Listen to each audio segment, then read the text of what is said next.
Hello everybody, this is Mitch's MTG with wrap-up for the Golgari Constellation Midrange deck, which I'm a huge fan of. It's really fun to play this deck against pretty much any kind of opponent. So in this wrap-up video, I'm going to go over a few things that I changed. So midway through the videos, I substituted the Underworld connections, the 3 Underworld connections that we did have, and I replaced them with 2 Primeval Bounties and a land. So we've made ourselves and made sure that the land distribution is much more forest heavy, and we only have we have 8 dual lands and 4 swamps. So and the rest of it's forest. So since we have pretty much everything except the Hero's Downfalls are is quite forest dependent. The Font of Fertilities, which will get us swamps if we need them, but they run on forests. So I figured just a slight redistribution of the lands. I did have more swamps in here before, but I've removed them in exchange for forests and added 1 forest. So 3 Underworld connections were removed. The 2 cards were replaced and 1 land was added. Since now that we've put these guys in, which are 6 mana each, we're a little bit more land. We require a little bit more land, and we still have the coursers, so they're great ways to just siphon lands off the top of our deck, for almost for free. So those are the changes that I made during the actual match. Those are during the matches. I think around game 3 or match 3, I should say. So now Bow of Nylea. This is something I've just added in on the wrap-up video. I haven't played this deck with the Bow of Nylea yet, so don't. There's 2 of them in here now.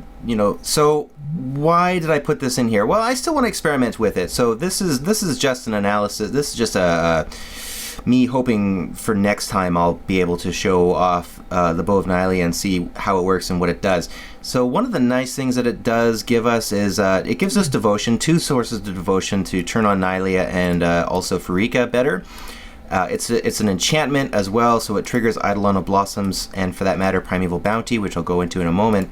And it gives attacking creatures Death Touch, which I think is actually going to be more important than you might think in this deck. Now, I know that Pharika's Snake tokens have Death Touch already, which is fine, but now this will give our Coursers of Krufix, our Nyx Weavers, and also the 3/3 Beast tokens from Primeval Bounty. It will give all of those Death Touch, which, combined with the Trample from Nylea, can really blow out a game. This deck is extremely dangerous in a way that a lot of green devotion decks are, in that it can blow out huge and fast if it gets the right combination of cards, such as Eidolon of Blossoms followed up by Courser, Nylea, and let's say Pharika.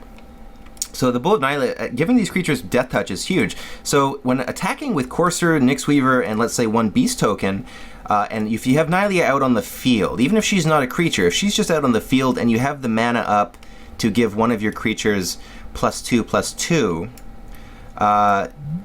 the opponent has a really hard decision to make as far as blockers goes, because anything he blocks, anything he chooses to block, you have the option of giving +2/+2 to. And so that'll change the blocking situation to something where he can't kill whatever he wants. If he's trying to kill something, he can't kill it. And regardless, you can Death Touch it and kill it, even if you don't pump up that creature. And in the case of now that those creatures have Trample, it means that you only actually have to do 1 damage to those blocking creatures and trample the rest through to the opponent.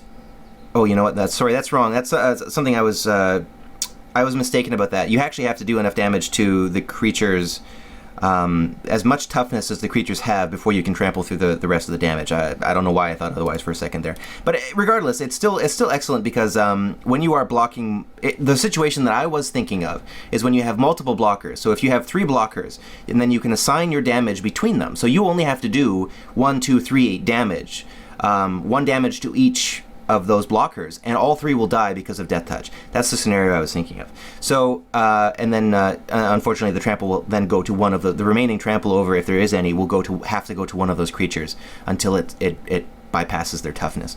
So that's an excellent way of trading 1 card for 3 because of Bow of Nylea. And it gives us another neat thing, is that 2 mana to give a +1/+1 counter.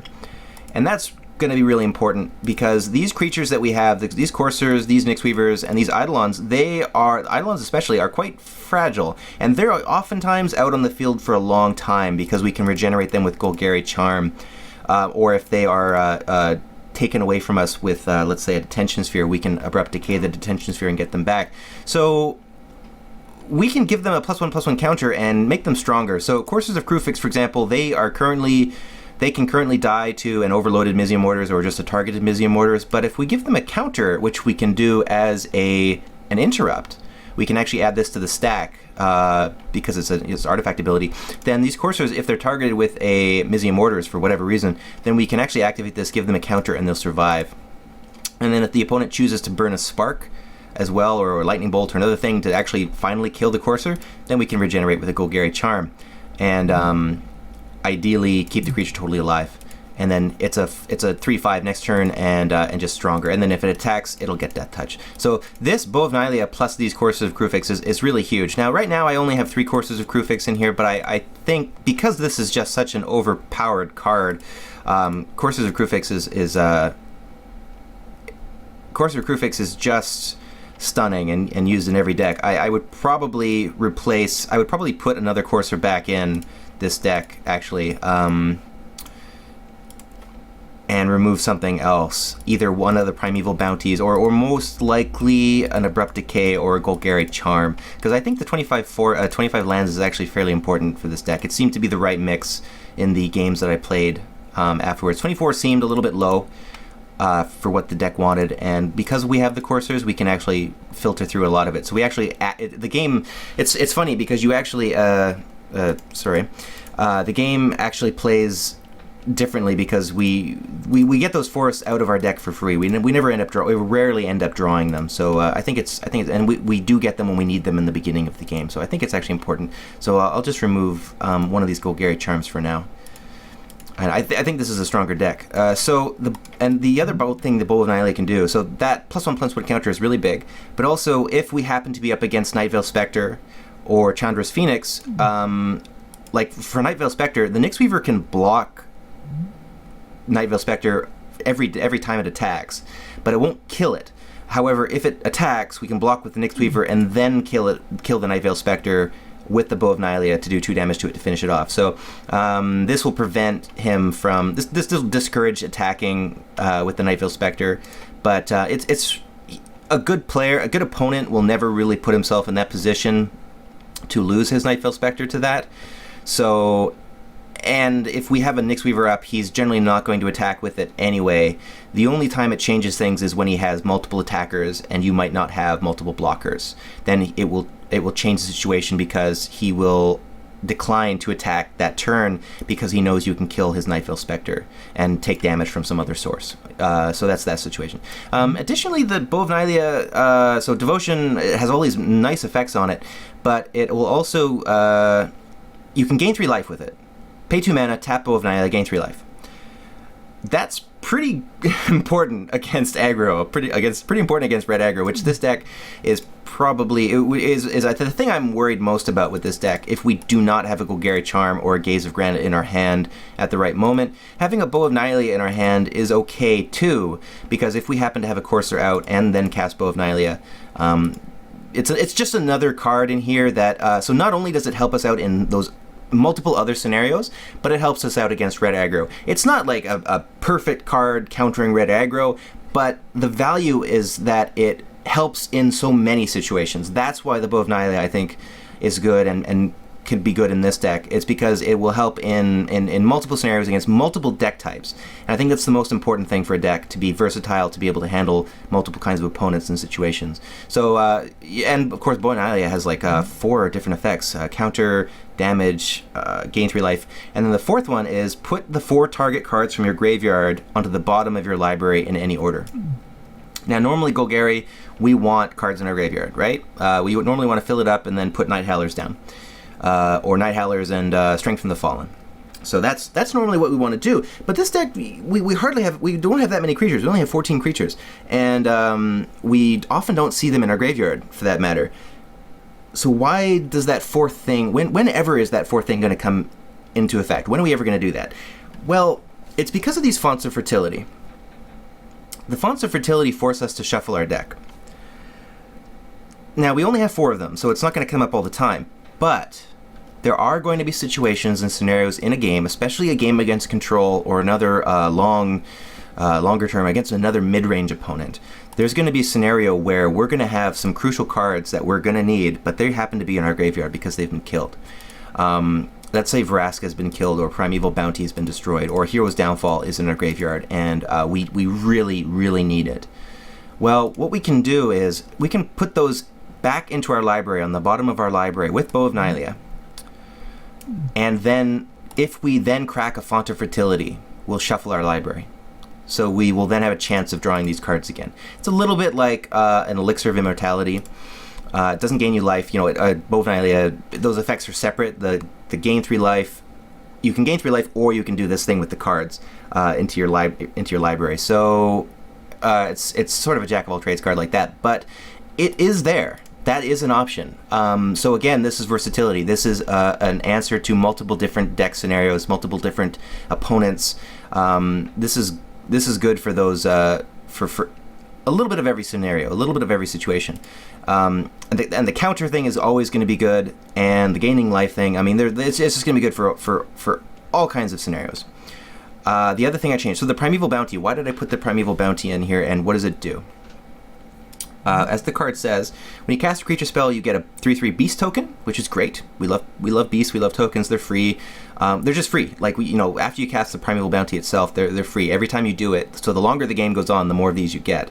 And when you cast any other spell, which includes Vraska, which includes Hero's Downfall, which includes Bow of Nylea, or Gaze of Granite, or Replicatory Charm, or even Font of Fertility, then you get 3 counters, 3+1 counters that you can add to any creature. So you can add them to a beast, you can add them to Courser of Crufix or Nyxweaver, or an Eidolon of Blossoms to keep it alive. To turn an Eidolon of Blossoms from a 2/2 vulnerable creature into a 5/5 very dangerous thing. Now, what you're going to do depends on what your deck you're against. When you're against black, you want to put your counters on the crappiest cards, the crappiest creatures you have out. So you want to put them on the things that, because what your opponent will do, he wants the best value for his card. So if he has a Hero's Downfall or another removal card, and if you happen to put your counters on Eidolon of Blossoms, he was probably thinking of getting rid of that card anyway, because it's so good for you, and he hates it very much. So now that you've put your counters on the Eidolon of Blossoms and turned it into a 5/5, he's going to do this anyway, but now he's more incentivized to kill that over something else. But if you have a Courser of Crufix out on the field and an Eidolon of Blossoms, but let's say you're at 20 health, now you don't need the life gain from Courser of Crufix. So if you instead put those counters on the Courser of Crufix, making it a 5/7, and you also have the Eidolon of Blossoms down, now he's got a tough call. You've got a 5/7 creature, which is that's big, that's awesome, that will also gain you life. But you've also got an Eidolon of Blossoms out on the field, which is a 2/2. And now he has 1 Hero's Downfall. Which is he going to cast it on? Either way, you're going to, he was going to do this something anyway. He was going to cast it on something anyway. But now the thing that he wanted to cast it on is a less tempting target, because he's going to be taking damage from a 5/7 next turn. And then it can go up from a Bow of Nylea. So that's good. I think that's a really good thing about this. And, if you're against Burn, for example, if you're against Red Spell Burn, for example, you're going to want to put these counters on the Eidolon of Blossoms, because he's not going to have creature removal, he's going to have damage. So his if you put those 3 counters on the Eidolon of Blossoms, all of a sudden, the Eidolon of Blossoms, which used to be destroyed by everything, from Spark, from Lightning Bolt, to Anger of the Gods, Drown in Sorrow, which is black, but you get my point. It's now no longer vulnerable to any of those, or if the opponent would have to cast multiples of those cards in order to remove your same Eidolon of Blossoms. So, the only thing that would do it is Conflagration, I think, which is a 4 or 5 mana, 5 damage red spell, but it's not used very much. But, so yeah, it depends on the scenario, but it's good. And the third thing, which is good against everybody, but especially against red aggro, or any other thing that's doing you tons of damage, whenever a land enters the battlefield, you gain 3 life. So it's like a big boy version of Courser of Crufix. So if you have a Courser of Crufix out in the field and a Primeval Bounty, and you happen to play a land from the top of your deck through your Courser, you gain 4 life. 4 life! every time you draw a land, and we have 25 lands in here, that's a lot of potential life. So this is nice, and it's an enchantment as well, so it'll actually activate Eidolon Blossoms when it comes into play. So overall, good. I had only one match when I actually had this out on the field, but it was huge. It was dramatic how explosive this card is, especially when combined with Eidolon Blossoms and just the Font of Fertility just to trigger another card draw. But it's intense. The only thing that would make this better, and in my opinion would make it broken, is if these beast creature tokens were also enchantment tokens. Unfortunately, they're not, but it would be stunning and disgusting if they were actually. But they're not, so it's still a fantastic card. And 2 of them seems like a lot. It might be a lot. One of them might be more appropriate. But we have 2 Vraska, we have 2 Primeval Bounties. It makes the deck a little bit more top heavy, a little bit more control-y compared to being mid-range, but I think it works, and that's what's important, is just as long as the deck works. So I also made some changes to our sideboard. So I put in 2 Scavenging Oozes because they are very, very important against red aggro, or against a mirror match, or against a dredge, I should say, not mirror match, but a dredge deck, a straight up Golgari dredge deck. Scavenging Ooze would be the first thing you bring in, followed probably by all your removal, absolutely all your removal, because you want to keep all those creatures down. Mistcutter Hydra is still the same. I put in 2 Hero's Downfall to replace the Putrefies and removed 1 Extinguish All Hope to make it all fit.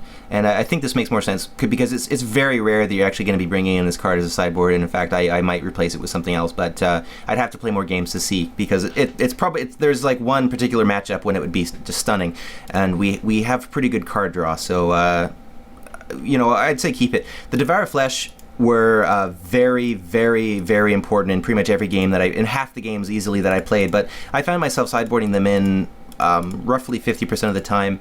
So that's huge. And it also suggests that they maybe should be in the main deck, but I think against the wrong kind of matchup, like against White Weenies, this is not so. There's definitely an argument for having it in the main deck, but I think our Hero's Downfall are more important in the main deck. I'd rather have them than the Devour Flesh, because Planeswalkers will give us more trouble.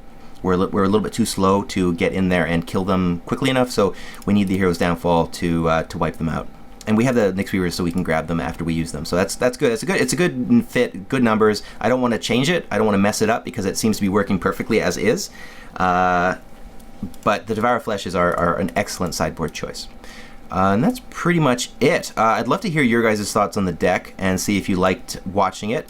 I would love to play another set of matches in the future, but in the meantime, in the next couple of videos I'll be putting up, I'll be showing off the Dredge Combo deck, which I worked on a couple of weeks and months ago. I actually was working on it before Nyx came out, but Nyx gave it a lot of new options and a new angle of approach. So I'd love to show you guys that, and also the Golgari control deck, which is I'm not enthusiastic about it, but I played a couple of matches and I found it to be it's not as optimal as this deck is, but it's still interesting and still an interesting kind of deck, and definitely can win in the right scenario, but it doesn't win against all kinds of decks, unlike this one.